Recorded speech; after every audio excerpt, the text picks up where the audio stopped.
국제유가 상승 배경과 관련된 영상 확인해봤습니다. 매주 월요일에만 만날 수 있는 증시 저격 시간입니다. 도움 말씀에 트리플 인베스트 김우식 대표 나와 있습니다. 안녕하십니까? 안녕하십니까? 네, 먼저 지난주 증시, 이 CPI 쇼크에도 불구하고 생각보다 선방했다 이런 평가들이 이어지고 있거든요.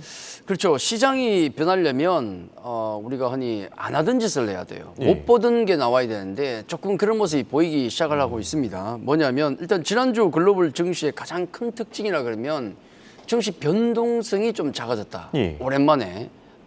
호재나 악재들도 많았었는데 그럼에도 불구하고 이 글로벌 증시 흐름 같은 경우가 낮아진 주가만큼이나 변동성이 좀 적어졌다는 거. 이 부분은 좀 의미가 있다. 저는 그렇게 보고요. 최근 몇 주 안에 보면은 대부분 글로벌 증시의 변동폭이 올라갔든 내려갔든 대부분 다 내렸게 됐지만은 약해졌다는 점. 요게 아마 가장 중요한 포인트가 아닐까라는 생각을 하고 있습니다.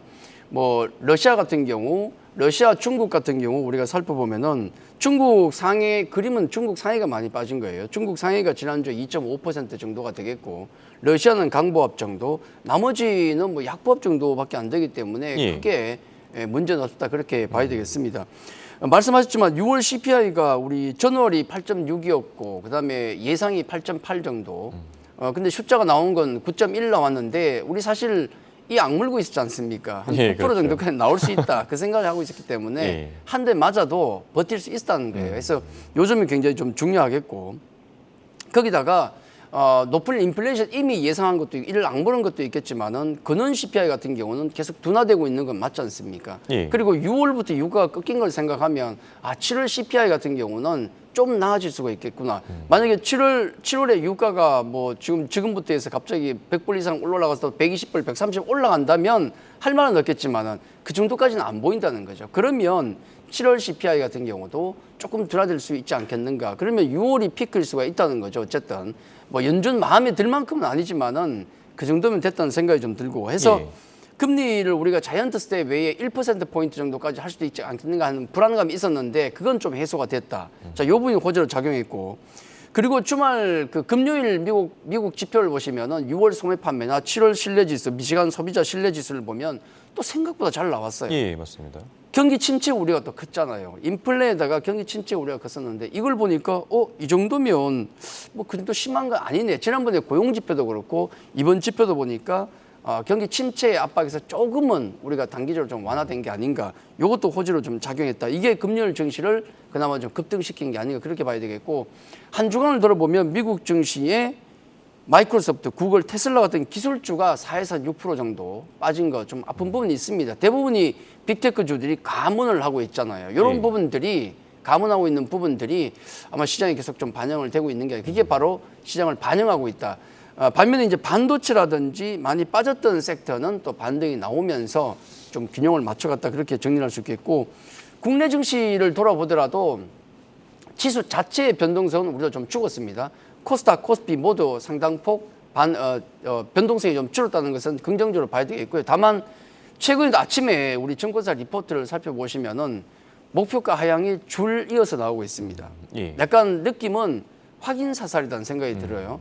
뭐 미리 예고된 건 아니고 이미 죽은 종목을 바른 느낌이 드는데 어쨌든 이런 뭐 수십 개 하루에도 아침 눈만 뜨면 쏟아져 나오는 그 목표가 하향 리포트 아직은 영향권이 있는 것 같습니다. 그래서 종목들의 영향은 받고 있는데 지수 자체는 조금 안정을 찾아가고 있다는 것은 그나마 좀 긍정적이었고 지난주 우리 증시의 종목들을 보면 또 우영우 열풍 때문에 콘텐츠 관련주를 좀 번쩍하는 모습 보였고요. 그리고 또 앨범 판매량이 또 급증하면서 엔터주들 조금 더 주목을 받던 것 같고 특히나 금요일 가장 인상적이었던 것은 우리 TSMC 관련 좋은 소식이 있지 않습니까? 그 덕분인지는 모르겠지만 어쨌든 낙폭이 컸었던 삼성전자라든지 SK하이닉스 그리고 삼성전기 같은 IT 종목들의 반등이 금요일 시장의 가장 큰 특징이 아니었나 그렇게 정리할 수 있겠습니다.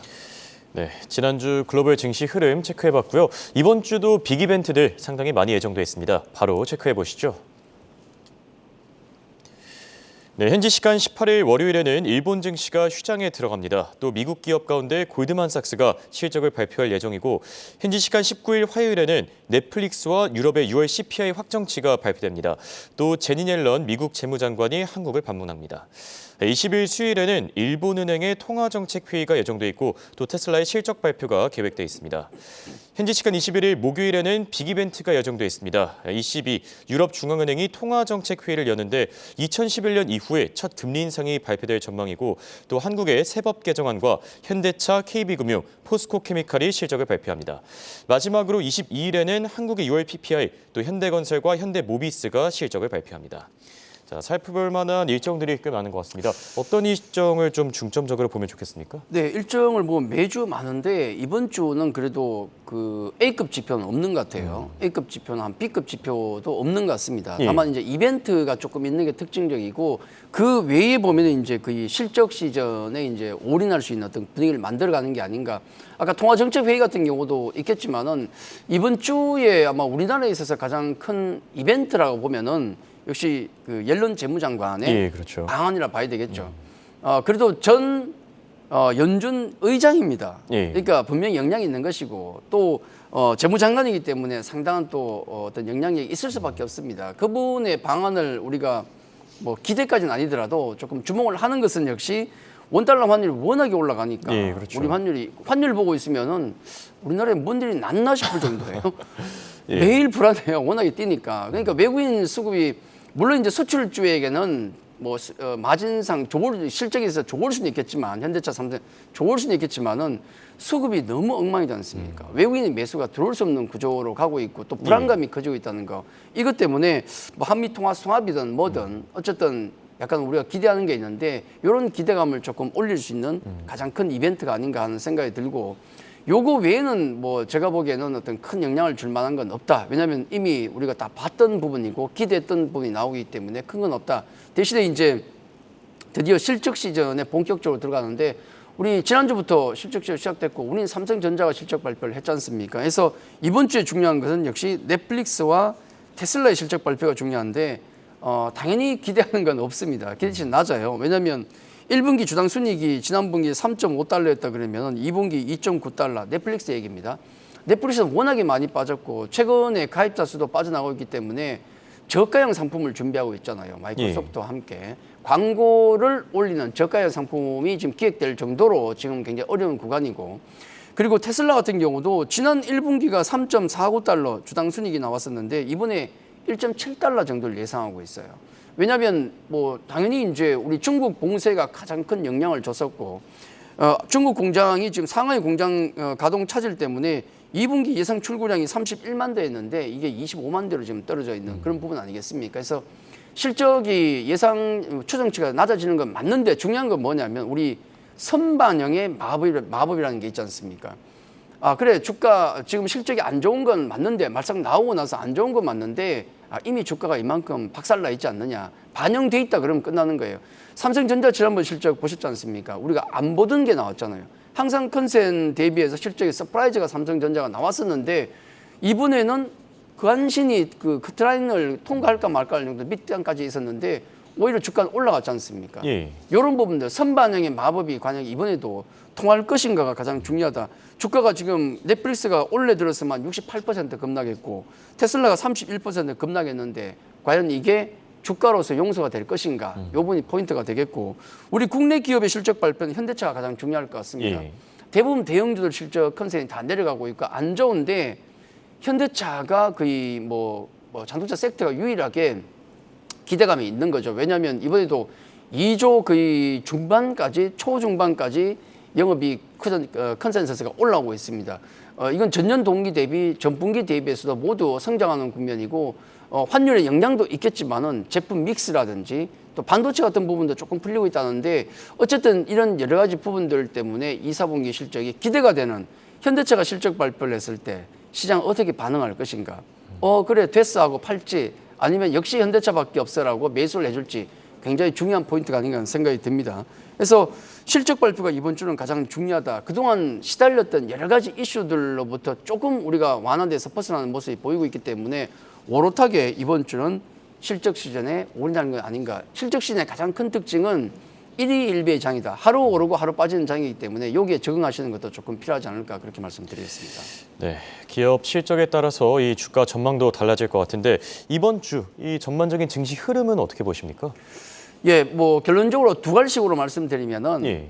단기 반등은 가능하다 정도가 되겠고, 다만 이제 어떤 추세적인 중기 흐름은 아직은 아니다 그렇게 말씀드릴 수 없을 것 같습니다. 예. 왜냐하면 일단은 삼성전자에서 시작된 그 용서해주는 분위기가 조금은 기류가 만들어지고 있지 않습니까? 이미 주가 이만큼 빠졌는데 CPI 지난주 나왔을 때도 보면 이만큼 높은 수치가 나왔지만은 그래 그것 때문에 우리가 많이 빠졌잖아 이런 분위기가 형성이 돼 있고 다음 이제 그 7월 같은 경우는 좀 꺾일 수 있어 이런 기대감이 분명히 있습니다. 거기다가 이제 물론 이제 중국 봉쇄라든지 러시아 침공 전쟁, 인플레이션 수치 모든 게 아직도 진행형이지만은 우리는 이제 적응을 해나가고 있다. 이런 부분에 있어서 단기적인 반등은 나올 수 있다는 말씀을 좀 드리겠고, 다만 이제 요걸 하나 보시면은 주요 원자재 가격을 잠깐 보시면은 지금 분위기를 그대로 느낄 수 있습니다. 예. 단기적인 반등을 우리가 노릴 수 있다는 것은 우리 유가 보시면은 유가도 이미 꺾인 모습이 나오고 있죠. 그렇죠. 6월부터 꺾였고 니켈 가격이 뛰면서 뭐 2차 전지 관련주들에서 조금 불안감이 있었는데 이것도 대폭 꺾였습니다. 투기적 수요가 워낙 많았었기 때문에 식량 밀도 마찬가지고 급등을 했다가 지금 급락해 있는 모습이 나와 있습니다. 이런 구리 같은 경우도 급락이 나와 있는데 이런 걸 보면 인플레에 대한 어떤 리스크가 금리 인상에 대한 리스크가 단기적으로 조금 완화되기 때문에 시장의 반등을 기대할 수 있습니다만은 마지막에 구리 가격을 보시면은 닥터 코프라고 하지 않습니까? 예. 구리가 경기를 반영한다는 생각을 하면 그래 역시 구리의 가격을 보더라도 경기 침체 같은 경우는 지금 아직도 이슈로 악재로 남아있구나라는 걸 생각하면 반등이 단기적으로 나오더라도 이거는 여전히 중기적으로 볼 때는 이 침체 국면의 영향을 받을 수밖에 없는 추세를 돌리기는 조금 이르다 그런 말씀만 드리도록 하겠습니다. 네, 그렇다면 이런 시장 흐름을 고려했을 때 앞서 얘기해 주신 게 뭐 단기 반등은 가능하다 이렇게 네. 짚어주셨는데 투자 전략을 어떻게 세워야 되겠습니까? 우리가 단기 반등이 가능하다는 얘기가 나오면 항상 먼저 딱 생각드는 건 낙폭과대죠. 그렇지 않겠습니까? 예, 항상 그렇죠. 또 말씀드리지만 닥치고 낙폭과대죠. 단기는 늘 그렇습니다. 맷집은 확인이 됐어요. CPI도 나오고 삼성의 실적 발표도 나오고 등등 하면서 맷집은 확인됐습니다만 우리가 권투 복싱을 할 때 내가 두들겨 맞아서 케어는 안 되더라도 상대방을 때릴 힘이 없으면 내가 이기지는 못해요. 그렇죠. 그 부분에 있어서 중기적인 흐름을 바꾸긴 조금 힘들다는 말씀을 드리지만은 많이 맞았었던 그런 종목들의 반등을 좀 기대할 수 있다.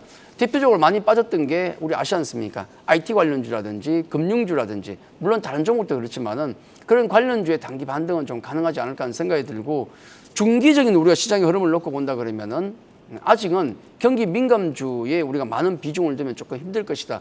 당분간은 경기 침체, 그다음에 또 러시아 변수가 있는데 러시아 변수가 만약에 손바닥 짚듯이 갑자기 바뀌면 달라져요. 이건 분위기가 달라지는데 바로 주말에 또 소식 우리 아시지 않습니까? 또 자원을 또 한 3만 5천 명 정도 모집한다는 얘기가 있었지 않습니까? 이걸 보면 이거 꽤 오래 갈 수도 있는 전쟁이 될 수 있겠구나 생각이 하고 있습니다. 그러면 중기적으로는 경기 민감 섹터보다는 조금 중립적인 시장과는 조금 중립적인 섹터로 우리가 중기적인 관점을 보시는 게 좋겠고, 그리고 아무래도 실적 시즌에 우리가 지금 들어와 있지 않습니까? 실적 시즌에 들어와 있기 때문에 실적 시즌에 대한 준비는 충분히 하고 계셔야 될 것 같습니다. 여러분 종목이 지금 몇 개를 가지고 있는지 모르겠지만은 각 종목의 컨센서스는 알고 있어야 돼요. 내 종목에 이번 실적 발표가 곧 나는데 예상치가 얼마가 되는지 다 체크를 하고 있어야 됩니다. 근데 그게 HTS든 아니면 여러 자료들을 살펴보면 다 나오기 마련인데 이 컨센 예상 실적이 안 나오는 종목들이 있어요. 예. 왜 안 나오냐면 시장에서 관심이 없고 증권사에서 커버를 안 해서 그래요. 그래서 우리 개인 투자자분들은 시장에서 커버를 안 하는 종목들은 되도록 안 만지는 게 좋겠다는 생각을 하고 있습니다. 대표적으로 실적이 안 나오는 뭐 테마주라 이런 쪽은 당연히 컨센이 없어요. 이런 종목들은 나침반이 없는 종목이기 때문에 되도록이면은 컨센이 있는 종목에서 반드시 체크를 해보시고, 그다음에 다음에 실적이 나올 때는 발표가 되면은 비교를 해서 대응을 해야 되고 증권사의 반응까지 체크하면서 마지막 마무리하는 게 순서입니다. 그래서 반드시 여러분이 가지고 있는 종목의 실적을 꼭 체크해 보는 거. 그리고 미리 이미 실적 발표 코스닥까지 우리가 합하면은 한 달 정도의 기간이 남았지 않습니까? 한 8월 중반까지 진행이 되기 때문에 그 전까지 실적 전망이 안 좋은 종목들은 계속 고통을 받을 수가 있거든요. 그래서 실적 전망이 아예 나쁜 종목들 같은 경우는 조금 비중을 줄이고 나중에 발표 이후에 다시 관심을 가지는 것도 괜찮겠다 그렇게 말씀을 드리겠습니다. 말씀하신 대로 지금 증시 변동성이 많이 확대되고 있기 때문에 종목을 고를 때도 좀 신중할 필요가 있을 것 같고요. 또 본격적인 실적 시즌을 앞두고 지금 삼성전자 최근에 네. 6만 전자를 다시 탈환했습니다. 한 달 그렇죠. 만인데 이것도 단기적인 이 낙폭과대주라고 볼 수 있겠습니까? 아직은 그런 관점이 맞지 않겠습니까? 삼성전자의 우리가 차트를 만약에 본다면 작년 1월부터 해서 작년 뭐 9월 그때 포모 현상 때문에 급등 이후에 내리 추세적으로 하락하고 있는 게 맞아요. 최근에 이제 올라오고 있는 부분 가지고 추세가 바뀌었다고 얘기하기에는 아직은 좀 미미하다. 금요일의 시세에는 굉장히 좋았지만은 길게 본다 그러면은 아직 추세를 바꾸는 흐름은 아니다라는 생각을 해야 되겠고, 지난주 금요일 급등은 역시 TSMC와 관련된 겁니다. 예. 자, 반도체 관련 업황이 그렇게 안 좋다고 함에도 불구하고 TSMC 같은 경우는 실적 전망치나 실적도 모두 괜찮았다는 측면이 반도체 관련주를 끌어올렸다 그렇게 봐야 되겠죠. 아마 그래도 그게 TSMC에게만 해당될 수도 있다는 상황이라는 평가도 또 있고, 그리고 경기 침체에 관련된 이슈가 계속되고 있기 때문에 경기 민감주인 삼성전자 같은 경우도 아직은 단기적인 관점에서 봐야 되겠고, 다만 그건 있습니다. 삼성전자는 두 가지 측면이 있는데, 이건 우리나라 국내 대표 IT주기도 하지만은 우리 국내 대표 선수라고 봐야 됩니다. 그러면 한국 증시를 만약에 산다 그러면 삼성전자를 살 수밖에 없다는 거. 최근에 이제 며칠 정도 지난주에 외국인 매수가 들어오고 있지 않습니까? 만약에 이번 주에 옐런 재무장관이 이제 방문을 하면서 환율이 강하게 꺾이는 모습이 나온다면 삼성전자의 어떤 반등 흐름이 좀 더 강하게 이어질 수 있다는 것은 참고를 하셔도 좋지 않을까. 일단은 그래도 낙폭 과대주 관점, 순환매 관점에서 보는 게 맞지 않을까, 그렇게 말씀을 드리겠습니다. 네, 삼성전자 진단해 주셨고요. 그렇다면 앞서 얘기하신 것 중에서 이 시장에서 중립적인 섹터를 볼 필요가 있다는데 네. 어떤 섹터를 말씀하시는 겁니까? 아무래도 이제 뭐 우리 대부분의 우리나라 주가가 지금 힘든 이유는 대부분 다 수출주가 많이 들어가 있잖아요. 예, 경기 그렇죠. 민감 섹터가 많이 들어가 있기 때문에 어쩔 수 없이 힘들 수밖에 없다 말씀을 드리는데, 우리 시장의 메인이라 그러면 역시 우리 전통적으로 IT 반도체가 가장 이제 중심에 있고, 그 다음에 한 10년 전부터 해서 우리 중심으로 올라온 게 바이오 헬스케어 섹터가 되겠고, 또 최근에 몇 년간을 휩쓴 건 역시 제일 강했던 건 2차 전지가 되겠습니다. 예, 근데 그렇죠. 좀 아쉬운 점은 IT 반도체 같은 경우가 이제 경기 침체 둔화 우려 때문에 좀 어려움을 겪고 있는 게 맞고요. 그리고 바이오 헬스케어 같은 경우도 좀 오래전에 망으로 갔죠. 사실 좀, 그렇죠. 좀 망으로 예. 간 상태인데 최근에 조금 계속 얘기가 나오고 있어요. 왜냐하면 결국은 지금 시장이 안 된다는 가정으로 본다면 개별주 쪽으로 볼 수밖에 없기 때문에 헬스케어가 조금 주목받고 있는 것은 좋은 현상이다, 저는 그렇게 봅니다. 예. 그리고 2차 전지를 놓고 보면은 작년이나 재작년만큼은 아니죠. 워낙에 많이 올라왔습니다. 2020년부터 해서 작년까지 대부분의 2차 전지 소재를 보면 10배거 종목 10배 가까이, 10배 이상이 다 올라왔거든요. 그 시세를 이미 냈기 때문에 2차 전지의 2, 4분기 실적은 여전히 발표되는 걸 보면 굉장히 서프라이즈 강하게 나옵니다만은 퍼밸류가 여전히 높아요. 이 부분은 좀 단점으로 작용을 하고 있다. 그러면 역시 비중은 관심은 계속 가지시되 2차 전지 같은 경우도 작년보다는 비중을 좀 줄여서, 그리고 따라붙는 것보다는 조정이 나올 때 좀 예전보다는 조금 톤을 낮춰서 접근하는 게 맞지 않을까. 그럼 이렇게 나와버리면은 결국 뭐 경기 민감 섹터는 우리 메인 주류 섹터 같은 경우는 아직도 어렵지 않습니까? 그러면 어느 쪽을 틈새 섹터로 봐야 되는가? 결국은 시장에 크게 영향을 받지 않는 쪽, 헬스케어, 아까 방금 말씀드렸죠, 해당이 되고, 그 다음에 엔터 쪽, 방산, 로봇, 그리고 대형주 중에서는 자동차 정도. 요 정도가 아마 그 실적에 영향을 크게 안 받는 쪽이 아닐까 하는 생각을 가집니다. 특히나 이 중에서 헬스케어 쪽 같은 경우는 관심을 가져셔도 좋은데, 다만 한 가지만 좀 주의 말씀을 드리면, 되도록이면 실적이 있는 종목, 바이오주라도 실적이 없는 종목은 좀 어려울 수가 있습니다. 예. 왜냐하면 금리 인상기지 않습니까? 지난번에도 CB 얘기 나오면서 그런 얘기 있었는데, 돈이 없으면 회사가 정말 망할 수도 있잖아요. 예, 그렇죠. 조달 금리도 높아지고, 그렇기 때문에 헬스케어를 보더라도 실적이 되는 종목 쪽으로 제한적으로 보는 게 저는 맞지 않을까 하는 생각을 말씀을 드리고, 그리고 이제 우리가 잘하는 쪽에 우리가 계속 관심을 가져야 되는데, 우리가 잘하는 게 뭐가 있습니까? 방산 엔터가 해당이 돼요. 방산 같은 경우는 우리가 강할 수밖에 없는 게 우리 분단 국가지 않습니까? 예, 그렇죠. 그런 관점에서 보면 방산 같은 경우도 충분히 관심을 가져야, 특히 이번에 러시아 침공 전쟁 때문에 관심이 더 높아지고 있지 않습니까?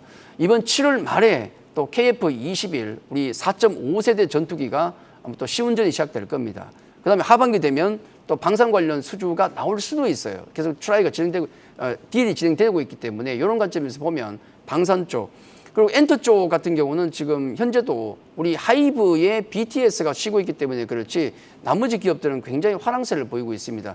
앨범 판매량을 보더라도 SM의 에스파 같은 경우가 초동 물량이 그러니까 일주일 물량이 앨범이 100만 장을 처음으로 돌파를 했거든요. 굉장히 지금도 잘 되고 있다는 점을 우리가 고려해야 되겠고 그리고 이제 방금 말씀드렸던 뭐 방산도 마찬가지겠지만은 자동차 섹터 이런 부분 같은 경우도 다른 섹터에 비해서는 독보적인 실적을 보여주고 있습니다. 해서 되도록이면 시장 영향을 좀 덜 받는 나 혼자 잘 먹고 잘 살 수 있는 개별 중립 섹터의 중기적인 관심이 앞으로 필요하지 않을까 그렇게 말씀을 드리겠습니다. 네, 지금까지 도움 말씀의 트리플 인베스트의 김우식 대표였습니다. 감사합니다.